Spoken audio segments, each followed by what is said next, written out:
You can add some randomness to your animations using the multiple transform. As you can see here, I have 3 keyframes: the first position, second position, and then again first position. So I get this smooth looping animation. And I would like to make some random noise on the movement, so I can click next to the transform. Here is a plus, and I can add another transform. Here you can choose different mathematics method of combination of these 2 transforms, and I will choose additive, so it means I'm adding my transform into the first one.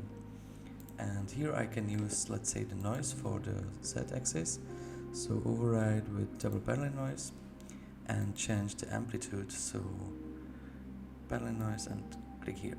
When I'm increasing this value, you can see it's also changing the movement curve, and it's adding this noise into the first transform. And I can also control the main transform, the first one. Don't click S, you need to go here and change the value, so let's make it up here. And you can see I'm controlling the main directory, but I'm adding the noise into it. And you can use the noise for rotation, scale, any kind of axis of location.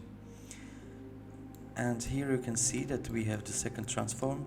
It's additive. You can right click on it and change the blend type to make it absolute, so it's really changing where it is, or you can change it to relative, additive override, and so on. So most of the time I use the additive, so I'm adding these small values into these values.